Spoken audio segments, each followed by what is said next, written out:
주변에 있는 직장 동료의 책상을 둘러보라. 일을 잘하는 동료와 못하는 동료의 책상을 비교해보라. 경험상 일처리가 깔끔한 사람들은 책상 위에 물건이 잘 정리되어 있다.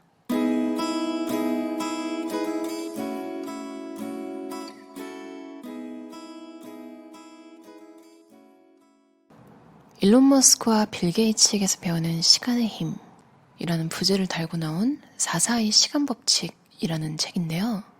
드로우앤드류님 채널에서 추천받아서 샀어요. 일론 머스크랑 빌 게이츠 둘 다 되게 흥미로운 인물이잖아요. 책은 제목처럼 시간관리 방법에 대해서 많이 나와 있고요. 특히 빌 게이츠는 제품의 완벽성보다 타이밍을 더 중요시하는 게 흥미로웠어요. 대신 이제 먼저 출시하고 소비자 반응에 빠르게 대응해주는 그런 방식을 취하는 거죠. 일론 머스크는 약간 스티브 잡스랑 비교되잖아요. 스티브 잡스도 좀 약간 망상을 현실화시키는 현실 왜곡장이라는 단어를 스티브 잡스 전기에서 본 것 같아요. 약간 어떤 기업의 리더가 이런 느낌이 나면 투자라고 하잖아요. 그만큼 호불호가 많이 갈리는 인물인 것 같아요. 이 책에 나온 주변을 정리하라 라는 챕터가 예전에 어떤 분이 댓글로 책상 정리하는 법 요청하신 적이 있는데 좀 맞는 것 같더라고요. 글이 길지 않지만 제가 한번 읽어볼게요. 주위에 있는 직장 동료의 책상을 둘러보라. 일을 잘하는 동료와 못하는 동료의 책상을 비교해보라. 경험상 일처리가 깔끔한 사람들은 책상 위에 물건이 잘 정리되어 있다. 특히 퇴근 후에 그들의 책상을 보면 보다 명확하게 업무 성향이 드러난다. 이것저것 서류가 어질러져 있고 퇴근 후에도 책상 정리가 안 되어 있으면 그 사람은 맺고 끊음이 명확하지 않은 성향을 가진 사람일 확률이 높다. 일처리가 느릴 뿐 아니라 어제에 이어 오늘도 일이 마무리되지 못하고 늘어지는 경향이 있다. 이에 반해 퇴근 후에 자리가 깨끗한 사람은 일의 시작과 맺음이 잘 확립되어 있는 사람일 확률이 높다. 중간중간 일의 진행사항을 정리하고 일이 늘어지지 않도록 할 것이다. 어제에 이어 오늘이 아니라 어제는 어제로 마무리하고 오늘은 새로운 하루를 시작했을 것이다. 책상이 지저분한 사람에게 특정 업무 관련 서류를 찾아달라고 해보자. 아마도 그는 쌓여있는 서류 더미를 여기저기 뒤적이다가 한참 뒤에나 요청한 서류를 가지고 나타날 것이다. 하지만 책상이 잘 정리된 사람은 업무 관련 서류가 이미 체계적으로 정리되어 있기 때문에 말이 끝나기가 무섭게 부탁한 서류를 찾아줄 것이다. 이처럼 자투리 시간이 날 때마다 책상을 정리하는 습관을 길러보자. 이미 끝낸 업무는 서류철에 보관하고 불필요한 자료는 자투리 시간이 날 때마다 버리자. 틈틈이 책상을 정리하는 것만으로도 업무 생산성을 높일 수 있다. 혹시 아직까지 책상 정리하는 방법을 모르겠다면 다음의 방법을 따라해보자. 우선 책상 위에는 컴퓨터만 두고 기타 서류철은 모두 서랍에 집어넣는다. 보통 직장인의 책상 서랍은 3단으로 되어 있을 것이다. 맨 위 서랍에는 자주 쓰는 필기구를 배치한다. 불필요한 필기구는 정리하고 꼭 필요한 것들만 서랍에 두자. 두 번째 서랍에는 개인용품을 넣는다. 여기에는 스마트폰, 치약, 칫솔, 영양제, 명함 등 개인적으로 사용하는 용품을 넣어두자. 특히 스마트폰은 출근 후 꼭 서랍에 넣어두고 필요한 경우와 정해진 시간에만 확인하도록 하자. 맨 아래 서랍에는 모든 서류철을 넣어두자. 필요한 경우에는 서랍을 열어 서류를 확인하고 책상 위에는 서류를 쌓아두지 말자. 서류 찾는데 낭비하는 시간이 가장 아까운 시간이다. 만약 처리해야 하는 서류가 많은 격리의 경우 책상 위에 3단 정도의 서류 보관함을 따로 두면 좋다. 맨 위에는 단기적으로 2, 3일 만에 처리할 업무, 두 번째는 중기적으로 1, 2주 정도 소요되는 업무, 맨 밑에는 한 달 이상 장기간이 소요되는 업무로 구분해서 서류를 보관하면 훨씬 효율적으로 일할 수 있다. 스마트폰은 되도록 보지 마라. 스마트폰은 일의 집중력을 떨어뜨리는 주범이다. 5분이 멀다 하고 울려대는 카톡과 SNS 메시지는 업무 생산성을 떨어뜨린다.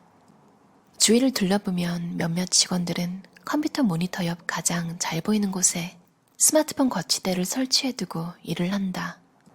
실시간으로 오는 카톡을 놓칠세라 수시로 스마트폰을 확인한다. 틈틈이 SNS를 확인하며 지인들이 올리는 사진과 글을 보기도 한다. 그러면서 그들은 하나같이 짬이 없다고 한다. 짬이 나는 시간에 스마트폰을 보니 당연히 짬이 생길 리가 없지 않겠는가. 스마트폰은 우리 삶을 편리하게 해주지만 중독성이 강하다. 항상 휴대하기 때문에 손쉽게 확인도 가능하다. 그래서 가장 무서운 자투리 시간 도둑이다. 스마트폰은 꼭 필요할 때만 확인하고 정해진 목적에만 사용하도록 유의하자. 자투리 시간을 어떻게 사용하느냐에 따라 우리 인생도 달라질 수 있다. 이 시간은 저축과도 같아서 조금씩 모으다 보면 뭉텅이로 확 불어나기도 한다. 누구나 삶을 살면서 힘든 시간이 찾아오기 마련이다. 그것은 우리가 결정할 수 있는 사항이 아니다. 우리가 결정해야 하는 것은 우리에게 주어진 시간을 어떻게 쓸 것인가이다. 고난의 시기와 행복의 시기를 우리가 결정할 수는 없다. 인생은 새옹지 말하는 속담처럼 힘든 시기가 있으면 좋은 시절도 오게 마련이다.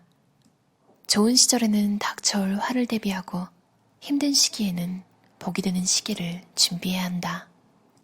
일로는 어떤 시기에도 시간을 인생에서 가장 가치 있는 것으로 보고 자투리 시간조차도 낭비하지 않으려고 노력했다.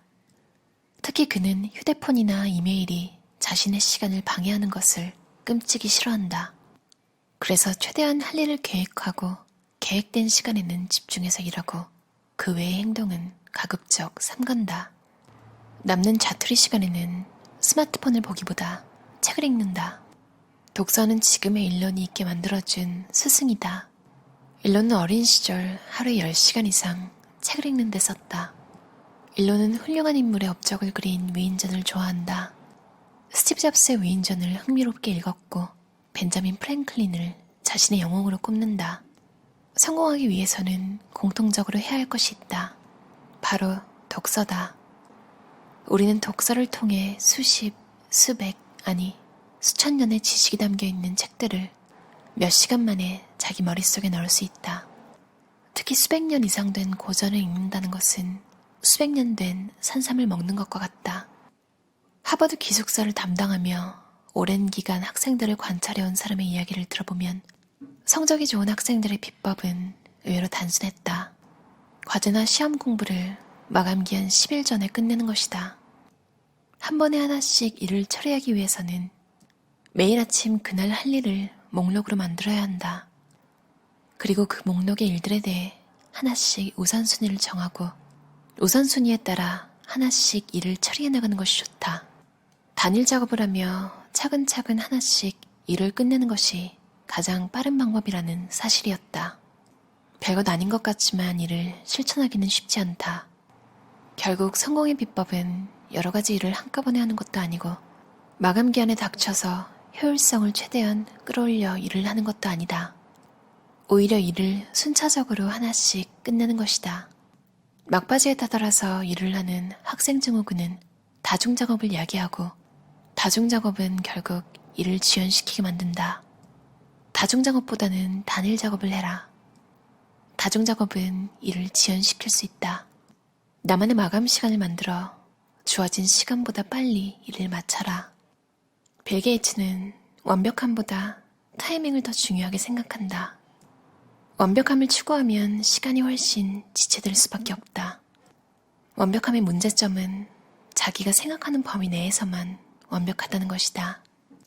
따라서 완벽함은 주관적인 것이라고도 볼 수 있다. 자신의 사고 틀을 벗어나면 완벽함은 부족함으로 바뀌게 된다. 내용의 완벽함보다는 타이밍을 맞추려고 노력해야 한다. 완성도는 떨어지지만 타이밍을 맞춰 보여주고 피드백을 받으며 고쳐나가면 좀 더 빠르게 일을 끝낼 수 있다. 왜냐하면 여러분이 생각하는 완벽함이란 합리적이고 이성적이지 않기 때문이다. 신사업을 하는 스타트업의 실패율은 75%라고 한다. 최근엔 린 스타트업이라는 새로운 방식이 도입되면서 실패율이 줄어들었다. 린 스타트업에서 말하는 가장 큰 위험은 고객이 원하지 않는 제품을 만들어내는 것이다. 완벽하지 않다는 사실에 불안해하기보다는 먼저 상대방이 원하는 것이 무엇인지를 알아야 한다. 행복해지기 위해서는 불완전함과 친숙해져야 한다. 완벽함보다는 타이밍이다. 완벽함은 자신의 기준에서만 완벽할 뿐이다. 어떠셨나요? 완벽함보다 타이밍을 더 중시하는 빌 게이츠 아이디어를 높게 사잖아요. 이 책에서는요. 그거에 맞춰서 생각을 해보니까 예전에 우리나라 만화책들 진짜 재밌는 거 많았잖아요. 천계영씨 오디션도 굉장히 유명했고. 근데 그쯤에 이제 우리나라에서 만화책이 애니메이션으로 바로 만들어지는 경우가 되게 일본에 비해서 느렸던 것 같아요. 역주행하는 경우도 있지만 대부분은 이제 나왔을 때 제일 인기가 높잖아요. 타이밍이 맞는 게 굉장히 많은 것 같아요, 인생에서도. 결혼하시는 분들 얘기 들어봐도 사실 뭐니 해도 제일 중요한 건 타이밍이라고. 그러니까 뭐 여러 가지 조건들이 비슷비슷하다는 전제하에요. 빌 게이츠랑 일론 머스크에 관심 있으신 분들은 꼭 한번 읽어보면 좋을 것 같아요. 몰랐던 사실도 많이 알게 됐거든요. 저는 빌 게이츠가 과속운전이 누적돼서 유치장에 수감돼서 재판까지 받은 줄 몰랐어요. 과속을 끊지 못했대요. 당연히 이건 법을 어긴 거니까 처벌을 받아야 하는 거지만 약간 좀 쑥맥 이미지잖아요. 너드 이미지, 너드이기도 하고. 그런데 이런 면을 알게 되니까 되게 신선했어요.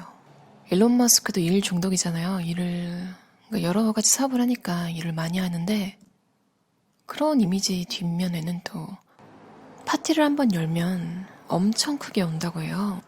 이건 일론 머스크 전기에서 본 것 같아요. 이건 좀 쓸데없는 정보였지만 재밌죠.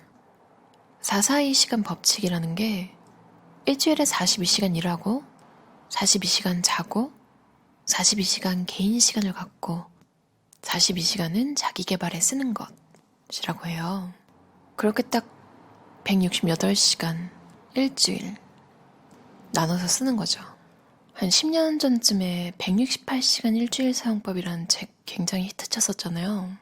그 생각도 나고 요즘 시간 관리가 좀 느슨해졌다 싶으신 분들, 뭔가 좀 일이 밀리고 관리가 안 되는 느낌? 이런 거 드실 때 보면 너무 좋을 것 같아요. 그럼 오늘도 들어주셔서 감사합니다. 편안한 밤 보내세요.